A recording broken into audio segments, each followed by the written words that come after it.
Bonjour, voici une vidéo de démonstration pour utiliser la fonction voyage dans le temps du site de la Confédération suisse mapgeoadmin.ch et pour vous présenter une activité en lien avec le plan d'études roman et le moyen de géographie de 9e année sur le thème Vivre en ville ici et ailleurs qui vise des apprentissages liés entre autres à l'urbanisation.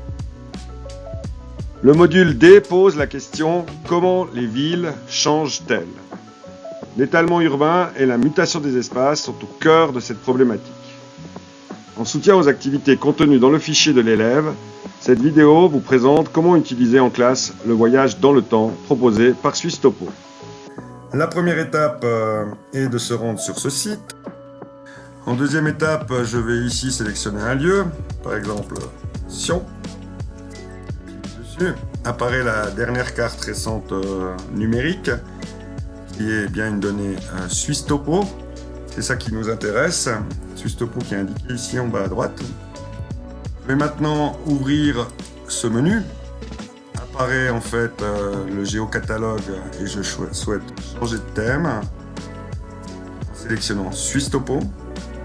Apparaît en tête de liste voyage dans le temps. Je vais dérouler ce menu et sélectionner voyage dans le temps par les cartes, c'est ce qui m'intéresse.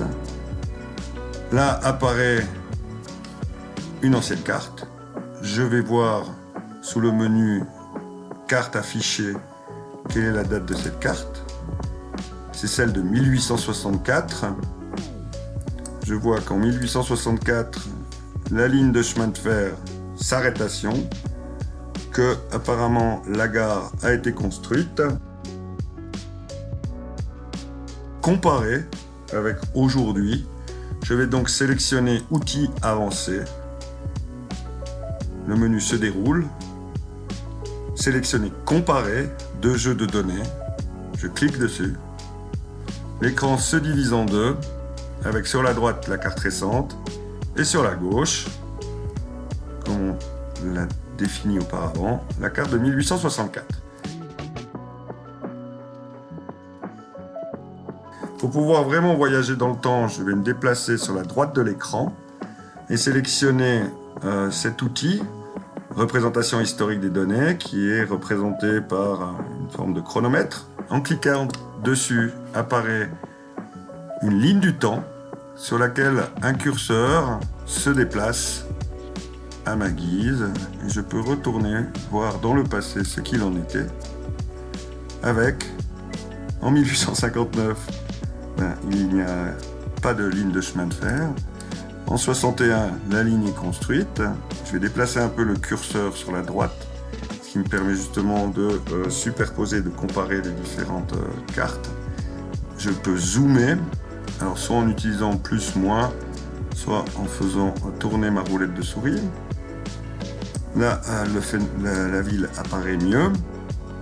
Je peux en fait continuer le déplacement, voir que la gare a été construite un peu plus tard, que l'infrastructure routière s'est aussi développée, permettant le développement de la ville à l'extérieur de sa zone historique.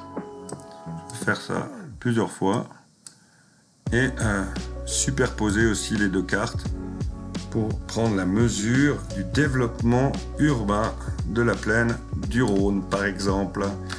Cette activité est décrite sur une fiche que vous trouverez à la suite de cette vidéo dans les compléments numériques des moyens d'enseignement roman et sur School Maps.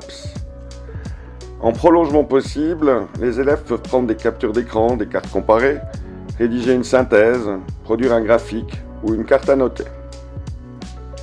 J'espère que vous aurez envie de mettre en œuvre cette activité et qu'elle vous donnera peut-être d'autres idées d'utilisation du portail de SwissTopo.